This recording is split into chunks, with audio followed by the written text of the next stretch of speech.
बच्चे को पढ़ा लिखा के कल को जॉब मिलनी है नहीं मिलनी है, हम इसको बीएससी नर्सिंग को हम जॉब ओरिएंटेड कोर्स ही बोलते हैं कि बीएससी के बाद जॉब मिलनी ही मिलनी है। कोविड 19 से नर्सिंग टेक्नीशियंस जो पैरामेडिकल स्टाफ है उनकी हमें जो उनकी इम्पोर्टेंस है वो सामने आई।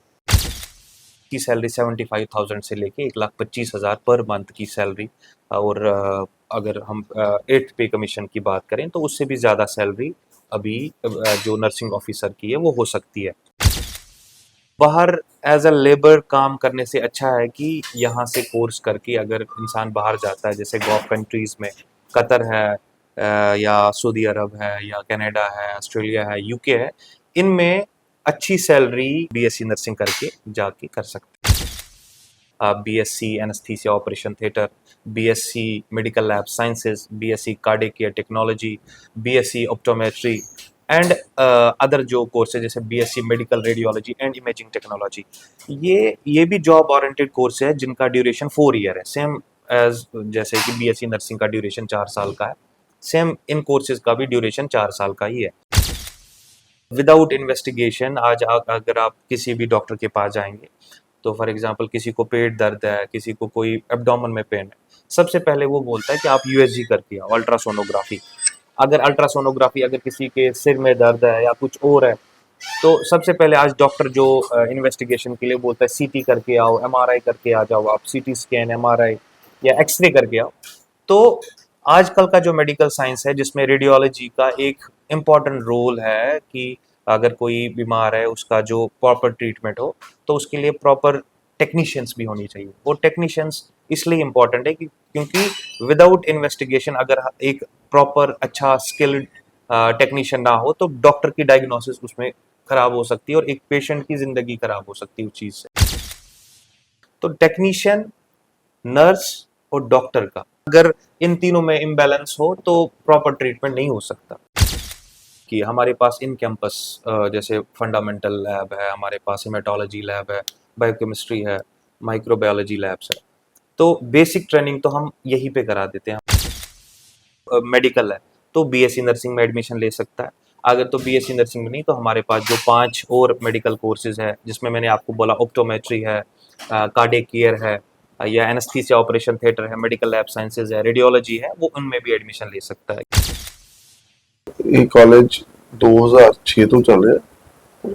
ਅਸੀਂ ਏਐਨਐਮ ਜੀਐਨਐਮ ਤੋਂ ਸ਼ੁਰੂਆਤ ਕੀਤੀ ਸੀ। ਅੱਜ ਸਾਡੇ ਕੋਲ ਅਰਾਊਂਡ 11 ਕੋਰਸਿਸ ਨੇ, ਡਿਗਰੀ ਕੋਰਸਿਸ ਨੇ, 5-6 ਸਾਡੇ ਕੋਲ ਡਿਪਲੋਮਾ ਕੋਰਸਿਸ ਨੇ। 30 ਜੂਨ ਤੱਕ ਰਹੇਗੀ, ਅਪ ਟੂ 35% ਸਕਾਲਰਸ਼ਿਪ ਅਸੀਂ ਉਹ 'ਚ ਗ੍ਰਾਂਟ ਕਰ ਰਹੇ ਹਾਂ। ਸਿੱਖਿਆ ਜਿੱਦਾਂ ਕਿ ਉਜਵਲ ਭਵਿੱਖ ਦੀ ਨੀਂਹ ਹੁੰਦੀ ਆ, ਉੱਥੇ ਜਦੋਂ ਬੱਚੇ 10th ਪਲੱਸ 2 ਕਰ ਲੈਂਦੇ ਨੇ ਤਾਂ ਮਾਂ-ਬਾਪ ਤੇ ਜਿਹੜਾ ਚਿੰਤਾ ਸਤਾਉਣੀ ਸ਼ੁਰੂ ਹੋ ਜਾਂਦੀ ਤੇ ਬੱਚੇ ਨੂੰ ਕਿਸ ਲਾਈਨ 'ਚ ਪਾਏ ਕਿ ਬੱਚਿਆਂ ਦਾ ਜਿਹੜਾ ਭਵਿੱਖ ਸੁਨਹਿਰਾ ਹੋਵੇ, ਬੱਚਿਆਂ ਦਾ ਜਿਹੜਾ ਕਰੀਅਰ ਹੈ ਉਹ ਉਜਵਲ ਹੋਵੇ। ਉੱਥੇ ਮਾਂ-ਬਾਪ ਸਕੂਲਿੰਗ ਦੇ ਟਾਈਮ ਤਾਂ ਕਾਫੀ ਪੈਸਾ ਖਰਚਦੇ ਨੇ, ਬੱਚਿਆਂ ਨੂੰ ਚੰਗੀ ਐਜੂਕੇਸ਼ਨ ਦਿੰਦੇ ਨੇ। ਜਦ ਗੱਲ ਆਉਂਦੀ ਹੈ 10th ਤੋਂ ਬਾਅਦ ਦੀ ਤਾਂ ਬੱਚਿਆਂ ਨੂੰ ਕਿਹੜੀ ਸਟਰੀਮ 'ਚ ਜਾਣਾ ਚਾਹੀਦਾ ਜਿਸ ਕਰਕੇ ਉਹਨਾਂ ਦਾ ਜਿਹੜਾ ਭਵਿੱਖ ਹੈ ਸੁਨਹਿਰਾ ਹੋਵੇ। ਉੱਥੇ ਆਪਾਂ ਅੱਜ ਪਹੁੰਚੇ ਹਾਂ Amritsar college of nursing Chaubal road ਤੇ, ਜਿੱਥੇ ਕਿ ਆਪਣਾ ਵਿਦਿਆਰਥੀਆਂ ਨੂੰ ਨਰਸਿੰਗ ਦੀ ਟ੍ਰੇਨਿੰਗ ਨਾਲ ਜੋੜ ਕੇ, ਮੈਡੀਕਲ ਦੀ ਟ੍ਰੇਨਿੰਗ ਨਾਲ ਜੋੜ ਕੇ ਉਹਨਾਂ ਦਾ ਭਵਿੱਖ ਸੁਨਹਿਰਾ ਬਣਾਇਆ ਜਾ ਰਿਹਾ। ਸਾਡੇ ਨਾਲ ਮੌਜੂਦ ਨੇ ਤਾਰਿਕ ਅਹਿਮਦ ਜੋ ਕਿ ਇੱਥੋਂ ਦੇ ਸੈਂਟਰ ਹੈਡ ਨੇ, ਐਡमिशन ਜਿਹੜਾ ਹੈਡ ਕਰਦੇ ਨੇ, ਐਡमिशन ਨੂੰ टैकल करते हैं। तो गलबात करते हैं। स्वागत है तारिक जी आपका। Thank you. मेरा नाम तारिक अहमद है और मैं as admission head Amritsar college of nursing अभी काम कर रहा हूँ और ऑल ओवर जो पैन इंडिया में अभी एडमिशन्स देख रहा हूँ, जिसमें जे.एंड.के, हिमाचल प्रदेश और पंजाब और अदर स्टेट्स से भी हम एडमिशन्स देख रहे हैं जी। अगर हम नर्सिंग क्षेत्र की बात करते हैं तो नर्सिंग में बच्चों का क्या भविष्य है? अब जैसे अभी जो करंट सिनेरियो हम देख रहे हैं जिसमें कि बीएससी नर्सिंग, जीएनएम या बाकी जो नर्सिंग कोर्सेज है, आप देख रहे हैं कि जब से कोविड-19 ब्रेक थ्रू कोविड-19 का हुआ इसमें इंडिया में, तो हमें जो हेल्थ केयर इंडस्ट्री में जो नर्सिंग, जो supporting staff other than doctor कि उनकी इम्पोर्टेंस हमें सामने आई कि कितने इम्पोर्टेंट होता है कि अदर देन डॉक्टर जो हेल्पिंग स्टाफ होता है जिसमें नर्सिंग, पैरामेडिकल, तो इनकी बहुत ज़्यादा कमी हमें उस टाइम महसूस हुई। तो मेनली कोविड-19 से नर्सिंग टेक्नीशियंस जो पैरामेडिकल स्टाफ है उनकी हमें जो उनकी इम्पोर्टेंस है वो सामने आई। तो जी। तो अगर हम ये बात करते हैं नर्सिंग की, तो इसमें अगर बच्चा स्टडी कर लेता है 10th के बाद या प्लस 2 के बाद कब नर्सिंग के कोर्स को ज्वाइन कर सकते अब देखिए कि जो बेसिक पंजाब में जो बीएससी नर्सिंग, अगर हम मोस्टली पंजाब की बात करें तो बीएससी नर्सिंग में अगर एडमिशन लेना है पंजाब में, तो यहाँ पे 122 123 कॉलेज अप्रॉक्सीमेटली जो कॉलेज है वो रन करते हैं under Baba Farid university of health sciences, जो कि स्टेट गवर्नमेंट यूनिवर्सिटी है, पंजाब की टॉप मेडिकल यूनिवर्सिटी है नॉर्थ इंडिया की अगर हम बात करें, जो कि MBBS BDS BSc nursing run करते हैं। तो हमारा जो कॉलेज है वो भी एफिलेटेड है Baba Farid university of health sciences. तो अगर हमें एडमिशन लेना है पंजाब में बीएससी नर्सिंग में, जैसे अगर हमारे कॉलेज में भी एडमिशन लेना है, तो इसमें एक टेस्ट कंडक्ट करता है Baba Farid university of health sciences, जिसको पीपीएमईटी बोलते हैं, Punjab paramedical medical entrance test. तो ये हर साल होता है कि जिसमें करीबन 15,000 से लेके 18,000 बच्चे बैठते हैं। तो और उसी से चयन हो जाता है कि उसी से सारी सिलेक्शंस हो जाती है। तो इसमें इन शॉर्ट जो अगर पंजाब में एडमिशन लेना है बीएससी नर्सिंग में, उसमें पीपीएमईटी का टेस्ट हमें बाबा फरीद का लिखना पड़ेगा, वो सबसे पहला वो प्रोसीजर है। और 10+2 में आपको बताइए कि मेडिकल स्ट्रीम चाहिए जिसमें बच्चे ने बायोलॉजी ली हो, फिजिक्स केमिस्ट्री, वो कंपलसरी। तो उसके साथ माँ बाप को ये चिंता होती है कि बच्चे 10th तक तो पढ़ा लेते हैं, जी +1 +2 में भी वो कंफ्यूज हो जाते हैं कि अगर बच्चे का करियर हमने बनाना है, जी। कि उनको तो होता है कि हमने सारा जिंदगी उनको पढ़ा दिया, अब वो अपने पैरों पर स्टैंड हो जाए। तो फ्यूचर इस यहाँ पे जॉब की कितनी % प्लेसमेंट अब रहती है? जैसे अगर हम बीएससी नर्सिंग की बात करें तो गवर्नमेंट जैसे जॉब्स, अब सबसे बड़ा जो बीएससी नर्सिंग के बाद एक अपॉर्चुनिटी होती है वो होती है नॉरसेट। वो नेशनल लेवल का एग्ज़ाम है जिसमें AIIMS all India institute of medical sciences में जितनी भी नर्सिंग ऑफिसर की पोस्ट निकलती है, तो जितने भी बच्चे हैं चाहे वो पंजाब के हैं किसी भी स्टेट के हैं, वो उसमें अप्लाई करके अपना जॉब ले सकते हैं, जिसकी सैलरी बहुत अच्छी है। जिसकी सैलरी 75,000 से लेके 1,25,000 पर मंथ की सैलरी। और अगर हम 8th पे कमीशन की बात करें तो उससे भी ज़्यादा सैलरी अभी जो नर्सिंग ऑफिसर की है वो हो सकती है। बट अगर हम बात करें जैसे कि पेरेंट्स ने ये किया होता है कि अगर बच्चे का नीट नहीं हुआ है तो एमबीबीएस के बाद बच्चे की फ्यूचर नहीं है, बाकी सब हम बच्चे को बाहर भेज देते हैं अदर कंट्रीज़ में, और वहाँ पे छोटे मोटे कोर्सेज करके बच्चे को लेबर का काम करा। उससे अच्छा है कि अगर हम यहाँ पे बीएससी नर्सिंग या अदर देन जो बीएससी नर्सिंग के बाकी भी कोर्सेज अवेलेबल है वो कोर्स करके बाहर ही जाए।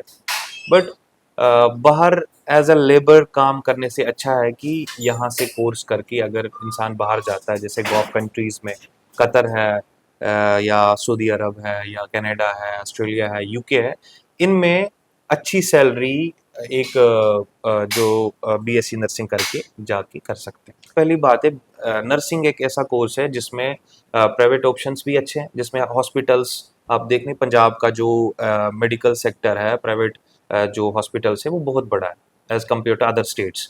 यहाँ पे प्राइवेट में भी बहुत सारे ऑप्शंस है बच्चे के लिए। अदर देन प्राइवेट अगर हम बात करें तो गवर्नमेंट जॉब्स भी easily as compare to other courses available है, जिसमें मैंने आपको बोला एग्जांपल अभी नॉरसेट के बारे में, वो हर साल वो पेपर आता है, हर साल उसका जो है फॉर्म्स, उसकी एप्लीकेशंस, और बल्क में कम से कम 6,000 7,000 पोस्ट एक साथ आ जाती है। तो ये हमें नहीं सोचना है कि अगर हम बच्चे को पढ़ा लिखा के कल को जॉब मिलनी है नहीं मिलनी है, हम इसको बीएससी नर्सिंग को हम जॉब ओरिएंटेड कोर्स ही बोलते हैं कि बीएससी के बाद जॉब मिलनी ही मिलनी है। तो दूसरे अगर कोर्स की बात करते हैं, मान जी लो कि नर्सिंग में नहीं आना चाहता, जी। उसके अलावा हमारे पास क्या क्या ऑप्शंस हैं? अब जैसे अदर देन बीएससी नर्सिंग, अब आपको मैंने बोला कि बीएससी नर्सिंग में हमें पीपीएमईटी की एंट्रेंस, अब जिन पेरेंट्स को पता नहीं था या जिन स्टूडेंट्स को पता नहीं था कि पीपीएमईटी एंट्रेंस उसका डेट चला गया, तो संडे के दिन पेपर भी आने वाला है। तो हमारे पास वाइड रेंज ऑफ कोर्सेज है अलाइड हेल्थ केयर की, जिसमें BSc anaesthesia operation theatre, BSc medical lab sciences, BSc cardiac care technology, BSc optometry and other जो कोर्सेज जैसे BSc medical radiology and imaging technology. ये भी जॉब ओरिएंटेड कोर्स है जिनका duration 4 year है, same as जैसे कि बीएससी नर्सिंग का ड्यूरेशन 4 साल का है, सेम इन कोर्सेज का भी ड्यूरेशन 4 साल का ही है। और ये भी जॉब ओरिएंटेड कोर्सेज है, इजीली जॉब्स मिल जाती है। मैंने आपको सबसे पहले बताया था कि कोविड-19 में हमें हेल्थ केयर वर्कर्स की पहचान सामने आई कि नहीं, इनकी भी इम्पोर्टेंस, डॉक्टर से अलावा भी हमारे हमारे पास बहुत सारे हेल्थ केयर वर्कर होने चाहिए कि जिससे एक हेल्थ केयर इंडस्ट्री है वो बैलेंस हो जाए।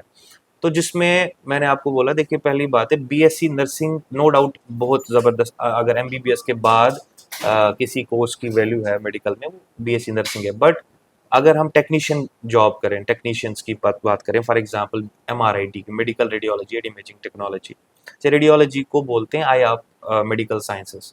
मतलब विदाउट इन्वेस्टिगेशन आज अगर आप किसी भी डॉक्टर के पास जाएंगे, तो फॉर एग्जांपल किसी को पेट दर्द है, किसी को कोई एब्डोमेन में पेन है, सबसे पहले वो बोलता है कि आप यूएसजी करके आओ, अल्ट्रासोनोग्राफी।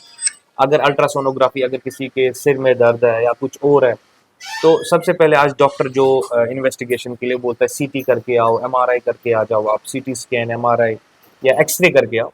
तो आजकल का जो मेडिकल साइंस है जिसमें रेडियोलॉजी का एक इम्पॉर्टेंट रोल है कि अगर कोई बीमार है उसका जो प्रॉपर ट्रीटमेंट हो, तो उसके लिए प्रॉपर टेक्नीशियंस भी होनी चाहिए। वो टेक्नीशियंस इसलिए इम्पॉर्टेंट है कि क्योंकि विदाउट इन्वेस्टिगेशन अगर एक प्रॉपर अच्छा स्किल्ड टेक्नीशियन ना हो तो डॉक्टर की डायग्नोसिस उसमें खराब हो सकती है और एक पेशेंट की जिंदगी खराब हो सकती है उस चीज़ से। तो एक टेक्नीशियन इम्पॉर्टेंट प्ले रोल करता है हेल्थ केयर इंडस्ट्री में।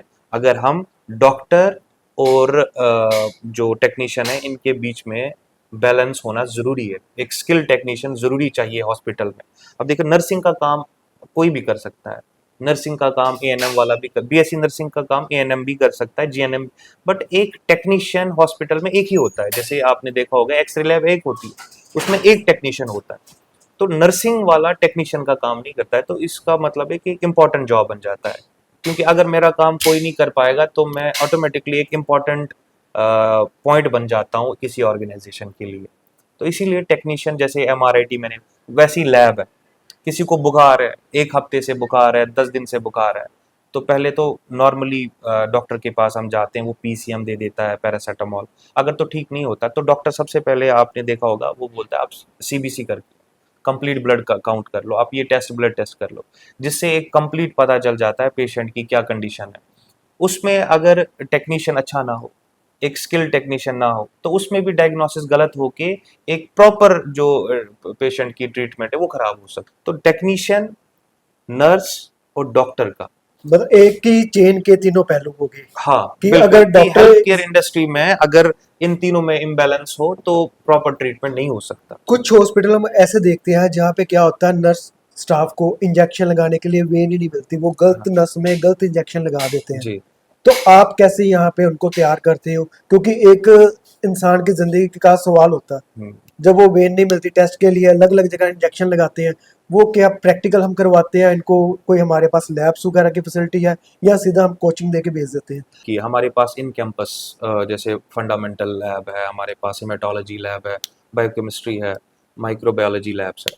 तो बेसिक ट्रेनिंग तो हम यहीं पे करा देते हैं, हमारे पास जो फैकल्टी है वो यहीं पे सिखा देते हैं। जैसे आपने अभी बोला है कि वैन नहीं मिल रही है, या उसको इंजेक्शन सब्सेस भी बोलते हैं, कि वो बहुत ज़्यादा प्रॉब्लम मतलब कर सकता है कि इन्फेक्शन हो सकती है साइट पे, किसी किसी में नर्व डैमेज हो जाती है। तो ये एक बहुत मतलब इम्पॉर्टेंट चीज़ होता है। तो उस चीज़ को मतलब वो चीज़ ना हो, उसके लिए हम पहली बात है हॉस्पिटल भेजने से पहले हम बच्चे को जो पहला साल होता है उसमें जो हमारे पास इन कैंपस लैब्स है, anatomy, physiology lab, biochemistry, haematology, जितनी भी लैब्स है हम इन कैंपस सिखा देते हैं। उसके बाद हम हॉस्पिटल भेज देते हैं। हमारे पास डिफरेंट हॉस्पिटल्स हैं, एमओयूज़ है हमारे पास, अच्छी अच्छी हॉस्पिटल्स है जिसमें प्राइवेट हॉस्पिटल्स है, सिविल हॉस्पिटल्स है, जिसमें हम फर्दर ट्रेनिंग बच्चों को वहाँ पे कराते हैं। बट ट्रेनिंग से पहले हम अपने जो बच्चे हैं उनको अपने कॉलेज में ही तैयार करते हैं जी। अगर किसी ने नर्सिंग क्षेत्र च आना ਤਾਂ ਉਹਦੇ ਵਾਸਤੇ +1 +2 ਦੇ ਵਿੱਚ ਤੁਹਾਡਾ ਕੰਟੈਕਟ ਕਰਨਾ ਚਾਹੀਦਾ ਜਾਂ जी। ਆਫਟਰ +2 ਕੰਟੈਕਟ ਕਰੇ, ਜਿਹਦੇ ਨਾਲ ਕਿ ਉਹਦਾ फ्यूचर थोड़ा सिक्योर हो जाए? अगर तो नर्सिंग के लिए एडमिशन लेना है तो 10+2 में मेडिकल स्ट्रीम चाहिए। तो अगर तो मेडिकल नहीं है, किसी का आर्ट्स भी या कॉमर्स में, हमारे पास वो भी ऑप्शन है। हमारे पास जनरल जीएनएम, जो कि नर्सिंग का एक डिप्लोमा माना जाता है 3 साल का, जिसमें अगर किसी का मन है कि मैं हेल्थ केयर इंडस्ट्री में जाऊं बट मेरे पास मेडिकल नहीं है, वो पेरेंट्स हैं जिनको ये लगता है कि वो नहीं जा सकते हैं, जीएनएम कर सकते हैं, जिसके लिए एलिजिबिलिटी 10+2 में कोई भी स्ट्रीम चाहिए, चाहे आर्ट्स हो, कॉमर्स हो या मेडिकल हो। तो उनके पास ऑप्शन है 3 साल का। मतलब अब प्लस 2 की है हाँ जी, तो आपके पास आके कांटेक्ट कर कर सकते हैं। सकता है। और नर्सिंग में मेडिकल है तो बीएससी नर्सिंग में एडमिशन ले सकता है। अगर तो बीएससी नर्सिंग में नहीं तो हमारे पास जो 5 और मेडिकल कोर्सेज है, जिसमें मैंने आपको बोला ऑप्टोमेट्री है, कार्डियक केयर है, या एनेस्थीसिया ऑपरेशन थिएटर है, मेडिकल लैब साइंसेज है, रेडियोलॉजी है, वो उनमें भी एडमिशन ले सकता है, क्योंकि वो इंपॉर्टेंट है। अब आप आपने कार्डियक केयर, मुझे लगता है पहली बार नाम सुना होगा। बीएससी कार्डियक केयर एक इम्पॉर्टेंट और एक यूनिक कोर्स है, या बीएससी ऑप्टोमेट्री। तो ये प्रोफेशनल कोर्सेज है जिनमें आप मान के चले, आप अपना क्लिनिक ऑप्टोमेट्री करके आप अपना क्लिनिक भी खोल सकते हैं। मतलब ठीक है, नौकरी विदाउट नहीं करना डॉक्टर, चाहते तो बिल्कुल। आप बिजनेस भी कर तो सकते हैं। आप अपना क्लिनिक खोल के अपना जो एंटरप्रेन्योरशिप जो है वो शुरू कर सकते हैं और अपने पैसे कमा सकते हैं और अपनी फैमिली को सपोर्ट कर सकते हैं। वैसे ही मेडिकल फील्ड में अगर कोई फॉर एग्जाम्पल अपनी लैब खोलना चाहता है, अपना सेटअप करना चाहता है, वो मेडिकल लैब साइंसेज के बाद अपने पैसे और भी एम्प्लॉयमेंट बढ़ा सकता है, और भी 10 ਲੜਕੋਂ को ਐਡਜਸਟ ਕਰਕੇ ਕਰ ਸਕता है। ਸੋ ਨਰਸਿੰਗ ਦੇ ਖੇਤਰ ਵਿੱਚ ਮੈਡੀਕਲ ਲਾਈਨ ਦੇ ਵਿੱਚ ਅਗਰ ਤੁਸੀਂ ਆਪਣਾ ਭਵਿੱਖ ਬਣਾਉਣਾ ਚਾਹੁੰਦੇ ਹੋ, ਚਾਹੇ ਜੌਬ ਕਰਨਾ ਚਾਹੁੰਦੇ ਹੋ, ਚਾਹੇ ਵਿਦੇਸ਼ ਜਾਣਾ ਚਾਹੁੰਦੇ ਹੋ ਜਾਂ ਆਪਣਾ ਸੈਟਅਪ ਲਗਾਉਣਾ ਚਾਹੁੰਦੇ ਹੋ, ਤਾਂ ਤੁਹਾਡੇ ਲਈ ਇੱਕ ਜਿਹੜਾ ਸੁਨਹਿਰਾ ਮੌਕਾ ਹੈ। अगर तारिक जी किसी ने काउंसलिंग करनी हो जी, तो टाइमिंग क्या रहेगी, लोकेशन क्या रहेगी? जो हमारा कैंपस है, हमारा कैंपस खैरदीप एंड चबाल में है, तरन तरन रोड पे। मैं एडमिशन्स भी देख रहा हूँ, बट मैं एज ए असिस्टेंट प्रोफेसर भी काम कर रहा हूँ। यहाँ पे जितने भी हमारे पास स्टाफ है जो एडमिशन सेल में काम करते हैं, वो टीचिंग में भी है। ठीक है? मतलब प्रोफेशनल, बिल्कुल प्रोफेशनल। पर्सनल के जरिए आपको हाँ, कोचिंग भी मिलेगी और गाइडेंस भी मिलेगी। बिल्कुल बिल्कुल। तो वही कुछ लोग दूर रहते होंगे, वो हाँ सोच जी, रहे होंगे कि हम यहाँ पे डेली अप डाउन तो कर नहीं पाएंगे। जी। या तो कोई अदर दूर डिस्ट्रिक्ट्स में है, तो वो हमें कांटेक्ट कर सकता है। हम फ़ोन पे भी प्रॉपर काउंसलिंग और वो एडमिशन अपना फ़ोन पे भी ऑनलाइन करवा सकते हैं, जिसमें वो www.amritserinstitutes.com पे जाके वहाँ पे भी वो अपनी जो क्यूरी फॉर्म है वहाँ पे जाके वो लॉग इन करके हमारे पास उनकी डिटेल्स आके हमारी जो टीम है वो कांटेक्ट करके उनको। ਅੰਮ੍ਰਿਤਸਰ ਕਾਲਜ ਆਫ ਨਰਸਿੰਗ ਦੇ ਡਾਇਰੈਕਟਰ ਨਿਪੁਨ ਪਾਸੀ ਸਾਡੇ ਨਾਲ ਮੌਜੂਦ ਨੇ। ਸਰ, ਕਿੰਨਾ ਪੁਰਾਣਾ ਕਾਲਜ ਹੈ ਤੇ ਤੁਹਾਨੂੰ ਇਸ ਕਾਲਜ ਦੇ ਵਿੱਚ ਸੇਵਾਵਾਂ ਦਿੰਦੇ ਕਿੰਨੀ ਦੇਰ ਹੋ ਗਈ ਹੈ? तो ये कॉलेज 2006 ਤੋਂ ਚੱਲ ਰਿਹਾ।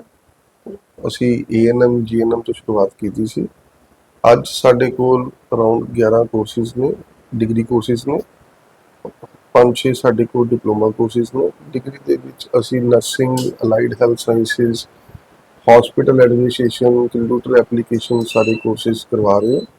ਤੇ ਉਹਦੇ ਵਿੱਚ ਸਰ ਇੱਕ ਕੁਐਸਚਨ ਇਹ ਵੀ ਆਉਂਦਾ ਹੋਵੇਗਾ ਕਿ ਜਿਹੜੇ ਬੱਚੇ ਹੁਣ ਦੂਰ ਦਰਾਜ ਬੈਠੇ ਹੋਏ ਨੇ ਤਾਂ ਉਹਨਾਂ ਵਾਸਤੇ ਆਪਾਂ ਕੀ ਬੈਨੀਫਿਟ ਸਪੈਸ਼ਲ ਦੇ ਸਕਦੇ ਹਾਂ, ਕਿਉਂਕਿ ਅੰਮ੍ਰਿਤਸਰ ਵਿੱਚ ਆਉਣ ਲੱਗ ਗਿਆ ਜਾਂ ਉਹਨਾਂ ਕੋਲ ਹੋਰ ਵੀ ਆਪਸ਼ਨ ਹੋਣਗੇ ਤੇ ਆਪਾਂ ਕਾਲਜ ਦੇ ਵੱਲੋਂ ਕੀ ਬੈਨੀਫਿਟ ਦਵਾਂਗੇ? ਦੇਖੋ ਅਸੀਂ ਤੁਹਾਨੂੰ ਪਹਿਲੇ ਦੱਸਿਆ ਕਿ ਜਿਸ ਤਰ੍ਹਾਂ अर्ਲੀ ਬਰਡ ਸਕਾਲਰਸ਼ਿਪ ਦੇ ਰਹੇ ਹਾਂ, 30 ਜੂਨ ਤੱਕ ਅਸੀਂ ਉਹਦੀ ਡੇਟ ਰੱਖੀ ਹੈ, ਜਿਹਦੇ 'ਚ ਅਰਾਊਂਡ 35% ਸਕਾਲਰਸ਼ਿਪ ਅਸੀਂ ਸਟੂਡੈਂਟਸ ਨੂੰ ਪ੍ਰੋਵਾਈਡ ਕਰ ਰਹੇ ਹਾਂ। ਸੈਕੰਡਲੀ, ਜਿਹੜੇ ਦੂਸਰੇ ਡਿਸਟ੍ਰਿਕਟਸ ਤੋਂ ਜਾਂ ਦੂਸਰੀ ਸਟੇਟ ਤੋਂ ਬੱਚੇ ਆਉਂਦੇ, ਸਾਡੇ ਕੋਲ ਇਨ ਹਾਊਸ ਹੋਸਟਲ ਹੈ, ਕੈਂਪਸ ਦੇ ਅੰਦਰ ਹੀ ਹੈ, ਜਿਹਦੇ 'ਚ ਬਹੁਤ ਅਸੀਂ ਜਿਹੜੇ ਕਨਵੀਨੀਅੰਟ ਹੈ ਔਰ ਬਹੁਤ ਹੀ ਅਫੋਰਡੇਬਲ ਰੇਟ 'ਤੇ ਬੱਚਿਆਂ ਨੂੰ ਸਰਵਿਸ ਦੇ ਰਹੇ ਹਾਂ, ਜਿਹਦੇ ਨਾਲ ਕਿ ਵੀ ਬੱਚਿਆਂ ਨੂੰ ਘਰ ਵਾਲਾ ਮਾਹੌਲ ਮਿਲਦਾ ਇੱਥੇ। ਸੈਕੰਡਲੀ, ਨਾ ਕਿ ਬੱਚਿਆਂ ਨੂੰ ਕੋਈ ਐਕਸਪੈਂਸਿਵ ਨਹੀਂ ਰਹਿੰਦਾ ਕਿ ਜਿਵੇਂ ਬਾਹਰ ਪੀਜੀ ਰਹਿੰਦਾ ਕੋਈ 8,000 10,000 ਰੁਪਏ ਦਾ। ਸਾਡਾ 4 ਤੋਂ 5,000 ਰੁਪਏ per month with food rental ਦੇ ਵਿੱਚ ਅਸੀਂ ਹੋਸਟਲ ਅਕੋਮੋਡੇਸ਼ਨ ਪਲੱਸ ਦੇ ਰਹੇ ਇੱਥੇ ਬੱਚੇ।